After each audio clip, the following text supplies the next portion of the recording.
Hello friends, എല്ലാവർക്കും ചെമ്പനിപ്പൂവിന്റെ പുതിയൊരു വീഡിയോയിലേക്ക് സ്വാഗതം. അപ്പൊ ചെമ്പനിപ്പൂവിന് വരാനിരിക്കുന്ന ഒരു ഭാഗത്തിന്റെ വീഡിയോയാണ് ഞാൻ ചെയ്യുന്നത്. നമ്മുടെ സുധി പുതിയൊരു ജോലിയിൽ പ്രവേശിച്ചിരിക്കുകയാണല്ലേ. പ്രവേശിക്കാനുള്ള കാരണക്കാരൻ നമ്മുടെ സച്ചിയാണ്. സച്ചി യാദൃശ്ചികമായി തന്നെ പാർക്കിൽ പോയത് കൊണ്ടാണല്ലോ സുധി ജോലി ഇല്ലാതിരിക്കുന്നതും പാർക്കിൽ കടന്ന് കളിക്കുന്നതുമായിട്ടുള്ള കാര്യങ്ങളെല്ലാം തന്നെ വീഡിയോയിൽ പകർത്താൻ പറ്റിയത്. ആ ഒരു തെളിവൊന്നും സച്ചിക്ക് കിട്ടിയിരുന്നല്ല. ഇപ്പോഴും സുധി താൻ ജോലിക്ക് പോവുകയാണെന്ന് പറഞ്ഞ് കള്ളം പറഞ്ഞുകൊണ്ട് വീട്ടിൽ നിന്ന് ഭക്ഷണവും മേടിച്ച് എന്നത്തെ പോലെ തന്നെ രാവിലെ പോയിട്ട് പാർക്കിൽ കടന്ന് കറങ്ങി വൈകുന്നേരം തിരിച്ചു വരുന്ന ആ ശീലം തന്നെ തുടർന്നേനെ. അത് മാത്രമല്ല, സച്ചി പലതവണകളായിട്ട് സുധിക്ക് ജോലിയില്ല, സുധി പാർക്കിൽ കടന്ന് ഉറങ്ങുന്നവനാണെന്നൊക്കെ പറഞ്ഞ് പലരും മുന്നിൽ വെച്ച് കളിയാക്കുന്നുണ്ടല്ലേ. ഇതെല്ലാം കേട്ട് ഇഷ്ടപ്പെടാതെ തന്നെ ശ്രുതിയും ചന്ദ്രയും എല്ലാം തന്നെ സച്ചിയോടായിട്ട് പ്രതികരിക്കുന്നൊക്കെയുണ്ട്. അങ്ങനെ സുധി പല ജോലികൾക്കായിട്ട് ഇന്റർവ്യൂ ഒക്കെ അറ്റൻഡ് ചെയ്യുന്നുണ്ട്. എന്നാൽ തന്നെക്കാളും മേളിൽ ആരുമല്ല എന്നുള്ളൊരു അഹങ്കാരത്തോടുള്ള സുധിയുടെ സംസാരം കാരണം ആരും തന്നെ സുധിക്ക് ജോലി കൊടുക്കുന്നില്ല കേട്ടോ. അവസാനം നേരത്തെ സുധി ജോലി ചെയ്യുന്ന സ്ഥാപനത്തിലെ ആ ഒരു മേഡത്തിന്റെ അടുത്ത് ചെല്ലുകയും അവരെ കാല് പിടിച്ച് പറയുന്നുണ്ടെങ്കിലും സുധിയുടെ സ്വഭാവം അറിയാവുന്ന അവര് സുധിക്ക് അവിടെ ജോലി കൊടുക്കുന്നില്ല.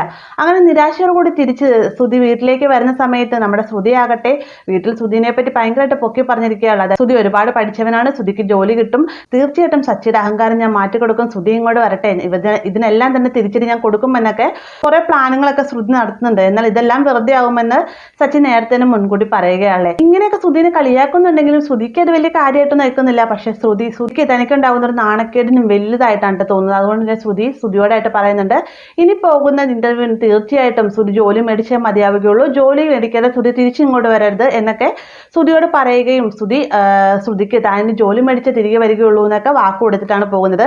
അങ്ങനെ പലയിടങ്ങളും ജോലി അന്വേഷിച്ചിട്ടും സുധിക്ക് ആരും ജോലി കൊടുക്കാത്തതുകൊണ്ട് തന്നെ സുധി നിരാശയോട് നടക്കുന്ന സമയത്താണ് ഒരു ഹോട്ടലിന് മുന്നിൽ ജോലിക്കാരെ ആവശ്യമുണ്ടെന്നുള്ള ബോർഡ് കാണുന്നത്. അങ്ങനെ ആ ഒരു ഹോട്ടലിലെ വെയിറ്ററായിട്ട് നമ്മുടെ സുധി കയറുകയാണല്ലേ. ആ ഒരു ജോലി തന്നെ നല്ല വൃത്തിക്കും എനിക്ക് സുധി ചെയ്യുന്നില്ല എന്നത് നമുക്കിപ്പം നടന്ന എപ്പിസോഡിലും ഇനി വരാനിരിക്കുന്ന ഭാഗങ്ങളിലും വ്യക്തമാകുന്നുണ്ട് കേട്ടോ. സുധിയുടെ സ്വഭാവം അത് തന്നെയാണല്ലോ.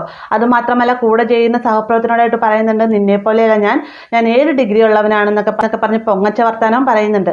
എന്നാൽ സുധി ഈ ഒരു ജോലി ചെയ്യുന്നതെന്ന് വീട്ടിലുള്ള ആർക്കും തന്നെ അറിയുന്നില്ല. ജോലി കിട്ടിയെന്ന് പറഞ്ഞുകൊണ്ട് സ്വീറ്റ്സ് ഒക്കെ മേടിച്ച് വീട്ടിലെല്ലാവരും കൊടുക്കുന്നുണ്ടെങ്കിലും തനിക്ക് കിട്ടിയിരിക്കുന്ന ജോലി ഹോട്ടലിലെ വെയിറ്റർ ആണെന്നുള്ള കാര്യം നമ്മുടെ സുധി തുറന്നു പറയുന്നില്ല. കാരണം സുധിക്കറിയാം തനിക്ക് ഇഷ്ടപ്പെട്ട ജോലിയല്ല ഒന്നാമത് കിട്ടിയിരിക്കുന്നത്, ശ്രുതിയുടെ നിർബന്ധപ്രകാരം മാത്രമാണ് ഈ ജോലിക്ക് കയറിയത്. മറ്റൊരു കാരണം എന്ന് പറഞ്ഞാൽ താൻ ഇങ്ങനെ ഒരു ജോലി ചെയ്യുകയാണെന്ന് അറിഞ്ഞു കഴിഞ്ഞാൽ അത് ശ്രുതിക്കും ചന്ദ്രയ്ക്കും ഭയങ്കര വിഷമമാവുമെന്ന് ശ്രുതിക്ക് അറിയാവുന്നതുകൊണ്ട് തന്നെ ജോലി എന്താണെന്നുള്ള കാര്യം വ്യക്തമായി പറയുന്നില്ല. അങ്ങനെ എല്ലാവരിൽ നിന്നും മറച്ചു പിടിച്ച് നമ്മുടെ ശ്രുതി ജോലിക്ക് പോവുകയാണ്. ഇതിനിടയിൽ ചന്ദ്ര റെസ്റ്റോറൻറ്റിലേക്ക് വരുന്നുണ്ട്. ചന്ദ്രയിൽ നിന്നും കള്ളത്തരങ്ങളൊക്കെ പറഞ്ഞ് നമ്മുടെ ശ്രുതി ഒഴിഞ്ഞു മാറി പോകുന്നുണ്ട് കേട്ടോ. അങ്ങനെ കള്ളത്തരങ്ങളും ഒഴിഞ്ഞുമാറ്റമൊക്കെ ആയിട്ട് ശ്രുതി ഇങ്ങനെ പോകുന്ന സമയത്താണ് ഒരു ദിവസം വൈകുന്നേരം പണിയൊക്കെ കഴിഞ്ഞ് റൂമിലേക്ക് വരുന്ന സമയത്ത് ശ്രുതി വേഗം ശ്രുതിയുടെ അടുത്ത് ചോദിക്കുന്നുണ്ട്, എന്താ ശ്രുതി ഇന്ന് ആകെ ടയർഡാണല്ലോ, ഇന്ന് ഒരുപാട് ജോലി ഉണ്ടായിരുന്നു എന്നൊക്കെ ചോദിക്കുന്ന സമയത്ത് ഇന്ന് ഭയങ്കര ജോലിയായിരുന്നു ശ്രുതി, ഒന്ന് റെസ്റ്റ് എടുക്കാൻ പോലും സമ്മതിച്ചില്ല എന്നൊക്കെ പറയുമ്പോഴത്തേക്കും ഇത്രയും കഠിനമായിട്ട് ജോലി ചെയ്യുന്നുണ്ടെങ്കിൽ ശ്രുതിന് പോലെ ശമ്പളം കൂട്ടി ചോദിക്കണം കേട്ടോ എന്നൊക്കെ നമ്മുടെ ശ്രുതി പറയുകയാണ്. ഇത് കേൾക്കുന്ന സമയത്ത് ഈ ജോലിക്ക് തന്നെ ഞാൻ എങ്ങനെ പോകുന്നതെന്ന് എനിക്കറിയാൻ പാടില്ല, അപ്പൊ പിന്നെയാണ് ശമ്പളത്തിന്റെ കാര്യം എന്നൊക്കെ ഇങ്ങനെ ശ്രുതി മനസ്സിൽ ചിന്തിക്കുകയാണ്. ഈ ഒരു സമയത്ത് നമ്മുടെ ശ്രുതി എവിടെ നിന്ന് ഒരു ബാഡ് സ്മെല്ല് വരുന്നതെന്നും പറഞ്ഞുകൊണ്ട് ഇങ്ങനെ മണത്ത് അവസാനം നമ്മുടെ ശ്രുതിയുടെ അടുത്തുനിന്ന് മണക്കാണേ. അപ്പം തന്നെ ശ്രുതിക്കാണല്ലോ ഈ സ്മെല്ല് വന്നത്, ഇതെന്താ സാമ്പാറിൻ്റെ മണം എന്ന് ചോദിക്കുമ്പോഴത്തേക്കും അത് പിന്നെ ശ്രുതി, എനിക്ക് മസാല ദോശ ഇഷ്ടമാണല്ലോ, അതുപോലെ സാമ്പാറും എനിക്ക് ഭയങ്കര ഇഷ്ടമാണ്, അതുകൊണ്ട് ഞാൻ സാമ്പാറിൻ്റെ ഒരു അത്ര മേടിച്ച് പൂഴ്ചിയതാണെന്ന് നമ്മുടെ ശ്രുതി നുണ പറയുന്ന സമയത്ത് മണ്ടിയായ ശ്രുതി അതും വിശ്വസിക്കും കേട്ടോ. ശ്രുതി പറയുന്നുണ്ട്, അയച്ചി ഈ സാമ്പാറിന് മണമുള്ള ഉടുപ്പൊക്കെ ഇട്ടുകൊണ്ട് പോയി കഴിഞ്ഞാൽ ഓഫീസിൽ ജോലിക്കാർ ശ്രുതിനെ കളിയാക്കും, നാളെ നിനക്ക് ഞാൻ നല്ലൊരു സ്പ്രേ മേടിച്ചു തരാം, അതടിച്ചുകൊണ്ട് പോയാൽ മതി കേട്ടോ, എന്തൊരു മണമായതെന്നൊക്കെ പറഞ്ഞുകൊണ്ട് നമ്മുടെ ശ്രുതി റൂമിൽ നിന്ന് പുറത്തു പോവുകയാണ്.